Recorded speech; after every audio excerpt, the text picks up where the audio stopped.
Shalom, selamat pagi saudaraku yang disayang Tuhan. Renungan pagi untuk membuka hati, mengawali hari, melangkahkan kaki berjalan bersama dengan Tuhan. Setiap orang menginginkan perjalanan hidupnya setiap hari akan berjalan dengan baik, lancar, dan menyenangkan. Namun, kadang sesuatu yang kita sebut masalah muncul dan terjadi di dalam kehidupan kita. Masalah yang tidak diundang tiba-tiba datang dan mengaduk-aduk ketenangan kita, mencuri sukacita kita, bahkan menggoyahkan kesabaran kita. Masalah yang datang dengan tiba-tiba sering membuat kita menjadi bingung, panik, dan putus asa. Saat kita sedang menghadapi masalah, respon yang sering muncul yaitu marah. Kemarahan itu membawa kita untuk mulai menyalahkan orang lain atas permasalahan yang terjadi. Dalam kemarahan ini, kita cenderung untuk mencari pembenaran diri, sehingga masalah semakin melebar kemana-mana. Kita menjadi kesal dan mulai menyalahkan Tuhan dan orang lain atas masalah itu. Yang kedua, respon kita terhadap masalah yang datang adalah kepanikan. Siapapun kita akan menjadi panik jika tiba-tiba masalah itu terjadi. Pikiran kita berputar-putar untuk mencari jalan penyelesaiannya. Saat seperti ini sering membuat kita lebih sensitif dan cepat tersulut emosi. Saat masalah datang tiba-tiba, memang kedua respon tadi akan memenuhi hati dan pikiran kita. Namun sesungguhnya kita dapat mengendalikan situasi dengan tetap menjadi tenang. Memang hal ini tidak mudah, namun dengan belajar untuk tenang sejenak, menarik nafas dalam-dalam, dan kemudian berdoa akan membawa sedikit ketenangan. Dengan tenang kita dapat mengendalikan kemarahan dan emosi yang sebelumnya sudah naik ke ubun-ubun.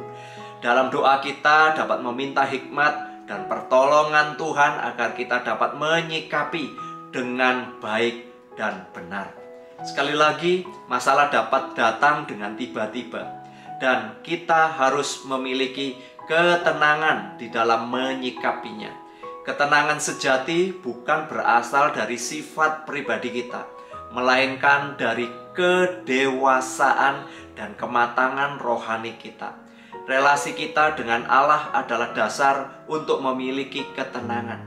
Kedekatan dengan Tuhan adalah kunci di dalam menyikapi setiap persoalan. Ketenangan sejati sesungguhnya merupakan pertolongan dari Roh Kudus yang sudah diberikan kepada kita. Dengan pertolongan Tuhan, kita dapat melihat persoalan dengan lebih objektif, khususnya dari perspektif Tuhan.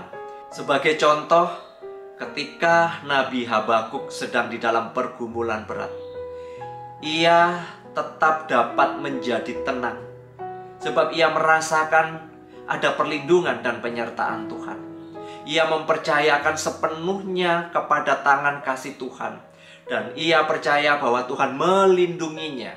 Dalam doanya ia berkata, "Meskipun pohon ara tak ada buahnya, dan pohon anggur tak ada anggurnya, biarpun panen zaitun menemui kegagalan dan hasil gandum di ladang mengecewakan, walaupun domba-domba mati semua dan kandang ternak tiada isinya, aku akan gembira selalu, sebab Engkau Tuhan Allah penyelamatku.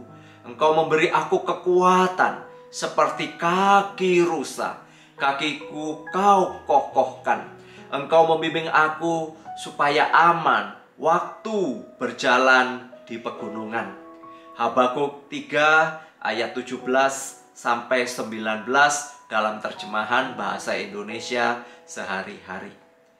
Kedekatan dengan Tuhan selalu menghasilkan ketenangan, sebab kita tahu kepada siapa kita percaya.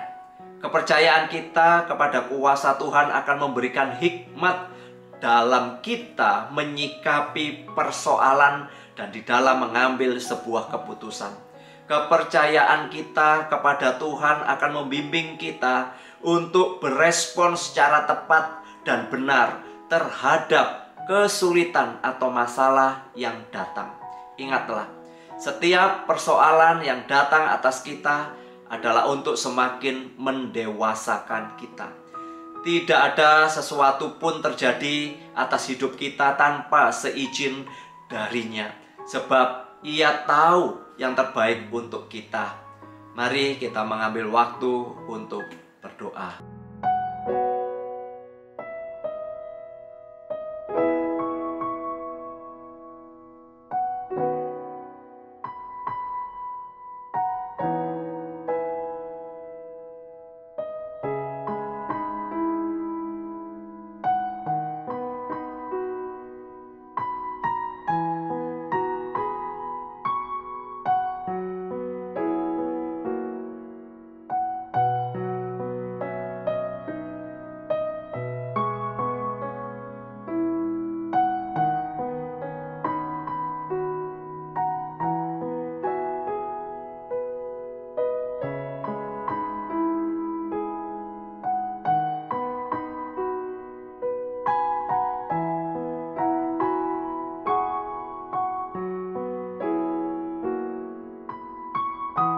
Tuhan, terima kasih kami diingatkan melalui bagian firman Tuhan, teladan dari Nabi Habakuk. Kami boleh datang kepada Tuhan ketika masalah-masalah itu begitu ruwet. Kami seringkali menjadi emosi, marah, kami menjadi panik. Hari ini kami diingatkan bahwa kami harus belajar. Ada penyertaan-Mu, ada kuasa-Mu yang senantiasa akan menolong kami. Mampukan kami melewati hari ini. Kami juga bersyukur bahwa kami boleh melewati hari-hari kami sampai minggu ini karena ada anugerah Tuhan. Tolong kami ya Tuhan ke depan ini supaya kami terus berjalan bersama-Mu. Di dalam nama Tuhan Yesus kami sudah berdoa. Mari kita terus dengan tetap memiliki sebuah keyakinan bahwa Allah senantiasa beserta dengan kita. Dan berkat dari Allah Bapa, kasih dari Tuhan Yesus Kristus, dan pertolongan Roh Kudus senantiasa menyertai kita hari ini sampai selama-lamanya. Amin.